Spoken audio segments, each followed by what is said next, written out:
Je viens de faire un test de VO2 max comme les pros et on va voir si je peux gagner le Tour de France. Connaître sa VO2 max, ça sert à savoir de quoi ton corps est capable, jusqu'où il peut aller dans l'effort. C'est ce qui va te donner l'évaluation de ta capacité de transport d'oxygène au niveau de ta pompe cardiaque et cardiovasculaire. C'est ce qui va permettre d'amener ça, voilà. En faisant ce test, Antoine va pouvoir plus facilement gérer son effort pendant la MCC, puisqu'il connaîtra parfaitement ses zones. C'est le seuil, quand tu es sous ton seuil ventilatoire numéro 1, tu es uniquement en aérobie, c'est-à-dire que tu respires, tu consommes de l'énergie et tu es vraiment en endurance fondamentale. Ensuite, tu as la zone entre le SV1 et le SV2, où là, tu es en zone mixte. C'est là où tu vas faire un peu de tempo, tu vas commencer à taper un petit peu dedans. Tu passes cette zone-là, en fait, tu vas atteindre le SV2 et ça, c'est le seuil ventilatoire où tu bifurques majoritairement et de plus en plus uniquement en anaérobie. Au travail, d'abord il faut prendre toutes les données physiologiques avant de faire le test. Le moment qu'on regrette tous.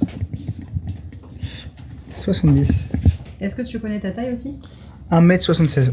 Ensuite on calcule ses capacités pulmonaires. Tu vas inspirer au maximum de tes capacités pulmonaires. Pousse fort, fort, fort, fort, fort, encore, respire 3 fois.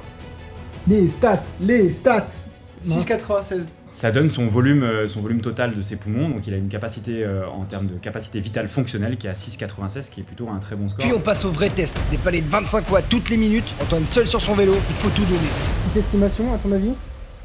J'espère être au-dessus de 70. Je dirais qu'à l'oreille, tu commences à t'approcher de ton premier seuil. Allez mon gars. Allez. Là, donc là, il ventile plus, mais du coup, quand il met plus d'oxygène, et ben, il produit plus de BCO2. Allez, t'es à 90% de ta fréquence cardiaque maximale, t'as encore de la marge. Hein. Ta cadence elle est nickel. Allez, encore. Allez, 375 watts, c'est bien. Allez, on enchaîne sur les 400.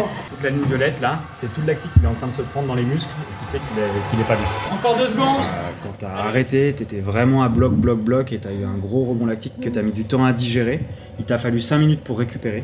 D'accord, c'est un peu long, mais je pense que c'est aussi corrélé à l'intensité du test que tu as fait. Mais t'as une bonne capacité de résistance lactique parce que t'as atteint ton seuil et t'es resté en fait assez longtemps au niveau cardiaque à fond, tout en continuant de monter ta VO2 max. Tu vois, si on prend le pic, il est à 72,55. Chez les sportifs, ça reste une puissance qui fait partie des meilleures qu'on fait. Et ça reste un seuil de VO2 max qui est assez intéressant. Okay. Mais c'était un très bon test en tout cas. Très bon test et puis belle puissance et beau volume ventilatoire.